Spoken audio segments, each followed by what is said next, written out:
सिद्धांत प्रणाम के साथ मैं विजय विद्रोही त्रिलोकपुरी विधानसभा दिल्ली से। जी हाँ, कहते हैं कि जो मुसीबत में खड़ा है वही सबसे बड़ा है। विजय कुमार सिंह ललिता पार्क, जी हाँ, ललिता पार्क का मतलब लक्ष्मीनगर विधानसभा, वहाँ से महामंत्री जैसे पद पर अभी विराजमान हैं भारतीय जनता पार्टी में। उनके घर में, उनके भैया जी के घर में हो गई लाखों की चोरी। उनके भैया अशोक जी जब गए हरिद्वार किसी निजी काम से, और इधर लाखों की ज्वेलरी गेट तोड़कर चोर चंपत हो गया। थाना मयूर विहार फेज 1 का है, और इसके लिए उचित कार्रवाई हो, ज्वेलरी रिकवर हो, इसके लिए इन्होंने थाना सहित तमाम अपने महत्वपूर्ण व्यक्तियों को याद किया, लेकिन कोई व्यक्ति काम नहीं आया विजय कुमार सिंह और अशोक जी के इस मुसीबत की घड़ी में। उसके बाद अशोक कुमार सिंह और विजय कुमार सिंह ने याद किया अपने पुराने शुभचिंतक विजय शेखर गुप्ता को। उसके बाद क्या हुआ सुनिए। कहने के लिए हाल रामराज है, रिपोर्ट। लेकिन वो रामराज कहाँ है, किस गली में है, किस नौका पे है, किस चौराहे पे है। मैं डायरेक्ट चलता हूँ आपको ले त्रिलोकपुर। जी नमस्कार जी। नमस्कार। क्या नाम है भैया? अशोक कुमार सिंह। जी अशोक जी, कब की बात है, क्या घटना घटी, आप कहाँ गए थे? जी मैं 2 तारीख को 9 बजे घर से निकला था हरिद्वार के लिए। कुछ इमरजेंसी आ गई थी, अचानक से प्रोग्राम बना था। फिर जब मैं अपने बेटे को, मेरा भाई जो बगल में विजय कुमार रहता है, उसके पास मैंने उसे छोड़ दिया कि तुम ले जाओ। और रात भर स्टे करता, मॉर्निंग फिर मुझे आना था, नेक्स्ट डे 3 तारीख को वापस आना था। इसलिए मैंने बहुत अच्छा सोचा नहीं कि मुझे कुछ गलत होगा या ऐसा कुछ दिमाग में आया भी नहीं। फिर भी मैंने भाई को छोड़ा। भाई को मैं रोक सकता था, लेकिन मैं सोचा एक रात के लिए है, चला जाएगा, कोई दिक्कत नहीं है। मैं जब हरिद्वार पहुंचा तो नेक्स्ट डे मुझे 6 और 7 के बीच में एक कॉल आई पड़ोसी से कि आपका घर का ताला टूट गया है। फिर मैंने उसी समय अपने भाई को कॉल किया, जो बगल में आचार्य निकेतन में ही रहता है, मयूर फेज 1 में ही। तो वो 10-15 मिनट में आ गया और साइट पर आके चेक किया, मेरा बेटा भी साथ में था। फिर देखा कि घर का ताला टूटा हुआ है, और बेडरूम में जो मैंने गोदरेज का अलमीरा रखा था, उसको बेड पे बिल्कुल लेटा करके और लॉक को ब्रेक कर दिया था, तोड़ के। सारा सामान उथल-पुथल था, जितनी ज्वेलरीज थी और कैश था ऑलमोस्ट 40,000 के करीब, वो सारा मेरा गायब था। जी। तो अगर ज्वेलरी की बात करें तो लगभग कितने अ, अगर पुराने हिसाब से तो चलो उस समय कम रहा हो, क्योंकि शादी के टाइम की ज्वेलरीज है बहुत सारे। इसमें से कुछ का बिल अभी मिल भी नहीं सकता, लेकिन मैक्सिमम का बिल है। तो अगर करंट वैल्यूएशन करें तो ये कम से कम 16-17 लाख का होगा। जी अगर थाने की बात करें तो मयूर विहार थाना गए आपने, इसको कार्रवाई के लिए आगे बढ़ाया, तो कैसा, किस तरह का रिस्पॉन्स? इनिशियली जब एफआईआर किया तो इवन एफआईआर करने में मुझे 5 घंटे 6 घंटे थाने में मैं, वाइफ और विजय तीनों बैठे रहे भूखे प्यासे। एफआईआर को उन्होंने नोट किया, नोट करा, फिर टाइप किया, और उसको सबमिट करने में मतलब 12 बजे से लेके 5 साढ़े 5 बजे मुझे एफआईआर मिली है। इसके बाद बोला कि मैं आऊंगा, हालांकि उस दिन कोई आया नहीं। 10 बजे रात में एक बंदा आया और बोला कल से आऊंगा जी, इसका सीसीटीवी वाला बंदा है नहीं आज। फिर नेक्स्ट डे एक बंदा, जो मुझे नहीं लगता कि वो पुलिस था, वो पुलिस से एसोसिएट कोई प्राइवेट पर्सन रहा होगा या उनका कॉन्टैक्ट पे है, वो बंदा सीसीटीवी स्कैन करने के लिए मैं और मेरा भाई तीनों मिलके पूरे सोसाइटी में घूमा। मैंने हर एक घर में जाके जहां जहां उसका इन आउट बन सकता था वो पाथ क्रिएट करने में हेल्प किया, और इस तरह से हम लोगों ने सीसीटीवी के थ्रू पता कर लिया कि जो हमारा चोर है वो लंगड़ा है, और किस तरह से चल रहा है, क्या है, कहाँ से आया, कहाँ से गया, वो 3 दिन में पता चला। लेकिन इस बीच पुलिस ने बिल्कुल भी कोई एक्शन नहीं लिया। 1-2 नेता को हमने, भाई जो बीजेपी में एक्टिव मेंबर है, उसने अपनी तरफ से पूरा अप्रोच लगाया, जोर लगाया। आपके भाई विजय जी बीजेपी में? हाँ, बीजेपी में एक्टिव मेंबर्स हैं, लक्ष्मी नगर से। वर्मा जी के साथ में, अभय वर्मा जी के साथ में काम करता है। अभय वर्मा जी जो विधायक है, जो करंट वहाँ लक्ष्मी नगर विधायक है, उनके साथ रहता है, और उनके मतलब वो छोटा भाई की तरह उसे मानते भी है।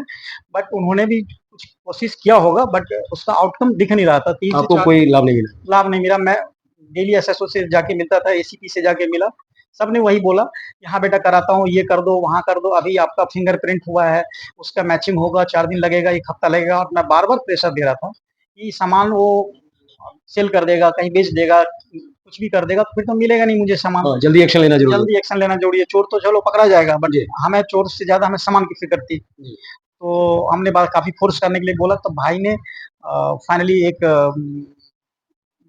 जने से कांटेक्ट किया, बीजेपी जो है विजय शेखर गुप्ता जी, उन्होंने काफी हेल्प किया है। वो क्या नाम बताया? विजय शेखर गुप्ता जी। जी जी। तो उन्होंने जो शायद जैसा कि मुझे बताया है कि वो काफ़ी सीनियर भी हैं और मोदी सर की टीम में काम भी करते हैं, जी, हमारे जी। माननीय मोदी सर जो हैं।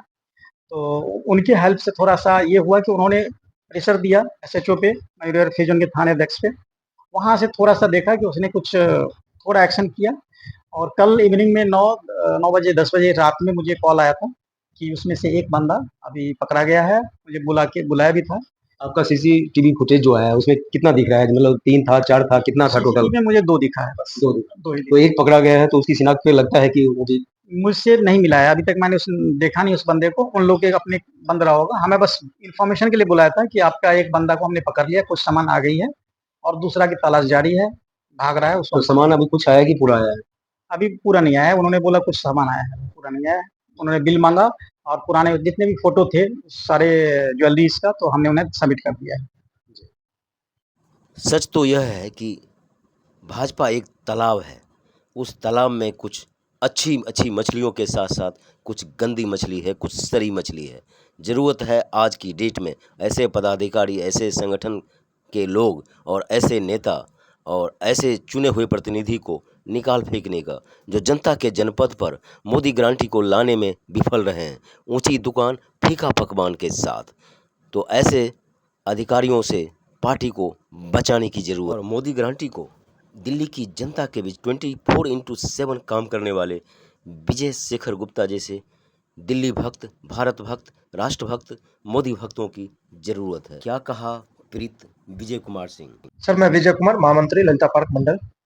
मैं लगभग 15 साल से बीजेपी के में सक्रिय सदस्य के रूप में जुड़ा हूँ और विभिन्न पोस्टों पे आधिकारिक पदों पे भी रहा हूँ। सर, ये 2 तारीख के रात की यानी 3 तारीख की सुबह की घटना है।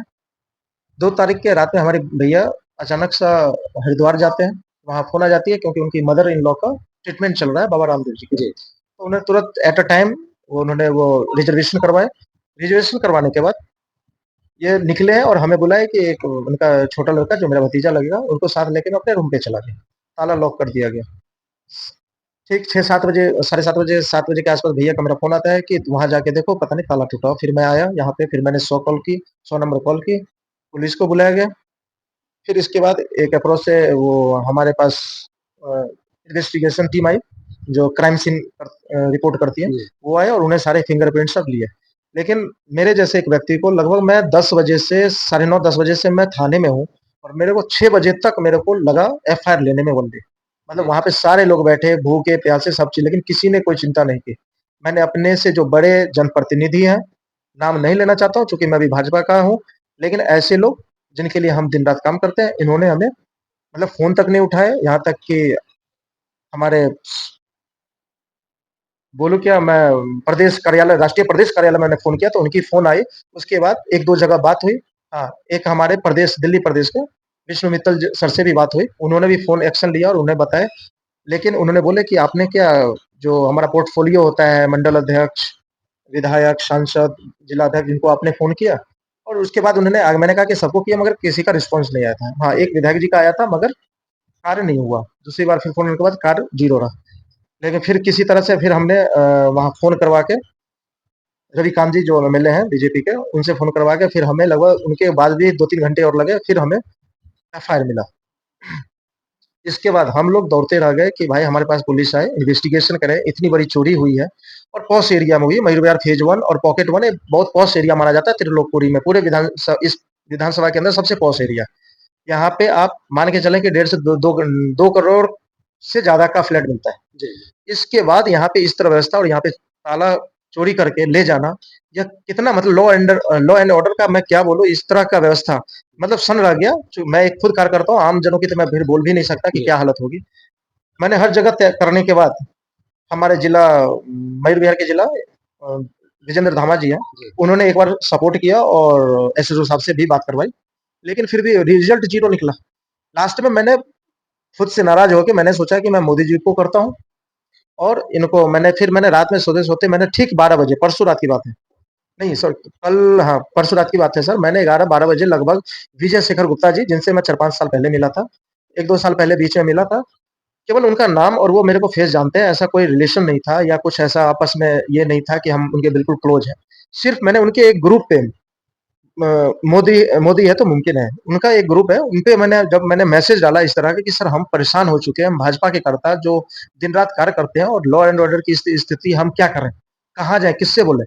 उन्होंने मैं बता रहा हूँ सर 12 बजे हमने किया और 3 बजे मेरे को फ़ोन कर दिया। मैं सोया हुआ था, फिर 6 बजे उनका फ़ोन आ गया। मैं फिर भी सोया हुआ था, मतलब मैं दंग रह गया कि जब मैं सुबह उठा तो दंग रह गया कि ऐसे व्यक्ति इतना कॉन्शियस होके मेरे को फ़ोन कर रहे हैं। मेरी एक मतलब ग्रुप में लगभग 1000 डेढ़ हज़ार लोग जुड़े हुए हैं, उसमें एक मैसेज को कैसे पढ़ा और मेरे को कॉल किया, ये उनके लिए सच में वो देवतुल्य है। फिर मैंने मीटिंग थी हमारी सादरा जिला में, बाद में हमारे दीपक गावा जी जो हमारे जिलाध्यक्ष हैं, उन्होंने भी सांत्वना दी है कि सोमवार को हम साथ में उनको जाएँगे। लेकिन जब उनसे बात हुई दोबारा मीटिंग खत्म होने के बाद उसी समय, संडे की बात है, 12 बजे उन्होंने सीधे डायरेक्ट एसएचओ को जो बोला जिस जैसे उन्होंने कहा होगा, क्या बताऊँ सर इसका रिजल्ट क्या बोलते हैं उन्होंने उन्हें 48 घंटे का टाइम दिया था, लेकिन 7-8 घंटे के अंदर 48 घंटे के अंदर आपको रिजल्ट देना है, हाँ, रिकवर करना है। विजय शेखर गुप्ता जी ने कहा था। विजय शंकर सर का फ़ोन आया कि तुम अब शांत रहना, 48 घंटे के अंदर मैंने टाइम दे दिया एसएचओ को, या तो जो है ना वो रहेंगे या फिर आपका सामान मिलेगा। उनका या वो कार्य करके देंगे या फिर आप एकदम या सामान मिल जाएगा आपका। और 7-8 घंटे होते ही हमारे पास पुलिस की फ़ोन आती है। मात्र 7 घंटे में। 7-8 घंटे के अंदर सर ओनली। उसके बाद हम जाते हैं, फिर उन्होंने हमें बताते हैं कि नहीं एक मतलब चोर जो है उसमें से 2 चोर थे, उसमें एक चोर पकड़ा गया है जो लंगड़ा है और दूसरे की तलाश जारी है और कुछ सामान भी बरामद हुए हैं। वो अब जो कि कोर्ट के ज़रिए मिलेगी, लेकिन हमें ये इंटीमेट करके हमें बताया और सांत्वना दी। तो मैं इस कार्य के लिए विजय शेखर गुप्ता जी का इतना धन्यवाद करता हूँ कि एक ऐसे व्यक्ति जो सेंट्रल केंद्रीय नेतृत्व को काम कर रहे हैं, पूरी दिल्ली के लिए काम कर रहे हैं, उसमें से हम जैसे एक छोटे कार्यकर्ता हूँ, जिनके लिए हम यहाँ पे कार्य करते हैं, उन्होंने चिंता ना किया, लेकिन इन्होंने मेरे सिर्फ़ एक मैसेज से, वो भी ग्रुप का, पर्सनल मैसेज भी नहीं मैंने भेजा। एक नॉर्मल ग्रुप में मैंने भेजा, उस ग्रुप से निकाल के हमारी इतनी मतलब 7-8 घंटे के अंदर कम से कम हमारा एक कार्य मतलब आधा का रास्ता उन्होंने पार करवा दिया और तुरंत एक्शन लिया। तो स ये कहते हैं कि जज़्बा, नियत, नीति स्पष्ट हो तो कोई भी व्यक्ति विजय शेखर गुप्ता से 5 साल पहले मिले थे। जी, 4-5 साल समय पहले मिला था। जी। और आज 5 साल पहले की मुलाकात आज आपके काम आ गई। और आज काम आ गए सर, वो एक ऐसे शख्स हैं, मैं उनको सच में नमन करता हूँ, जिस तरह अंतरात्मा से उनको धन्यवाद करता हूँ कि जिस तरह से उन्होंने एक्शन लिया और कार्य को जिस तरह से हमारे सफलता दिलाने में कार्य किया, उनको मैं दिल से नमन करता हूँ, धन्यवाद करता हूँ। ऐसे व्यक्ति वास्तव में देवतुल्य होते हैं और हमने तो कभी मतलब ये भी समाज के कार्य करते हैं और हमने कभी इनका सपोर्ट उस तरह का किया नहीं, जो जिस तरह कार्य करते हैं। लेकिन इस तरह के व्यक्ति अगर अब मैं आपको आपने सपोर्ट नहीं किया, कभी उनके लिए काम नहीं हाँ। किया और उन्होंने कभी कहा भी नहीं। कहा भी नहीं। लेकिन उसके बावजूद वो आपके साथ खड़े आपके रहे। साथ खड़ा रहे, ये कितना इनका व्यक्तित्व तो बड़ा होता है कि वो कार्यकर्ताओं के साथ पहचानते हैं, हर एक कार्यकर्ताओं का अगर परेशानी में है, तो उन कार्यकर्ताओं से बात करके उसको समस्या को सुलझाने में जिस तरह से वो योगदान दे रहे हैं, ये अभूतपूर्व है और उनके इस गुण के कारण मैं समझता हूँ कि वास्तव में दिल्ली का अगर ऐसे लोग 5 या 10 ही आ जाए, मुझे लगता है कि सिर्फ़ पूरे दिल्ली का जो है ना कायाकल्प और कल्याण हो सकती है। जी, 5 या 10 ही लोग विजय शेखर गुप्ता जैसे टेम्पर वाले, सोच वाले, चिंतन वाले जो सचमुच में चाहते हैं कि दीनदयाल उपाध्याय और मुखर्जी मार्ग पर चलते हुए लाइन में खड़े अंतिम व्यक्ति का अंत्योदय हो। अगर विजय जी की बात करें, विजय जी की भैया की बात करें तो एक आम लोग है, आम इंसान है। इन्हें पुलिस से, किसी अप्रोच से कोई लेना-देना नहीं। एक साधारण ज़िंदगी जीने वाला। लेकिन इनको जब अब न्याय ना मिले तो वाक़ई एक चिंतनीय मुद्दा है। अगर जानकारी की अगर बात करें तो 15-20 साल से ये भाजपा से जुड़े हैं। मोदी के जनपद पर जनता के लिए, जनता के जन सरोकार के साथ। और जब भाजपा के अधिकारी, भाजपा के कर्मठ कार्यकर्ता, भाजपा के महामंत्री को जब न्याय नहीं मिलेगा, तो वाक़ई आप किसको न्याय दिलाएँगे? दिल्ली कैसे सुरक्षित रहेगी? दिल्ली में कैसे राम राज आएगा? तो सचमुच इसलिए लोग कहते हैं कि जब दिल्ली में कोने-कोने में हर एक विधानसभा में सिद्धांत संग्राम जाता है, तो कहता है कि पार्टी तो बहुत अच्छी है, मोदी जी तो बहुत अच्छे हैं। लेकिन कुछ लोग हैं जो कहते हैं जिनके लिए कि एक सरी मछली पूरी टोकरी की मछली को खराब कर देती है। तो सचमुच में जो सरी मछली है, उन्हें अब सोचना पड़ेगा कि किन की तरफ इशारा है, क्यों इशारा है, जनता ने क्यों चुनी और जनता का मैंडेट क्या है, जनता का आकांक्षा क्या है, जनता चाहती क्या है और राम राज्य शब्द का मीनिंग क्या है। फिर मिलते हैं किसी नए मुद्दे, किसी नए सरोकार, किसी नई संस्कृति, किसी नए हलचल के साथ। तब तक आप जुड़े रहें और देखते रहें कलम की आन, भारत किसान, सिद्धांत संग्राम। त्रिलोकपुरी विधानसभा से विजय विद्रोही की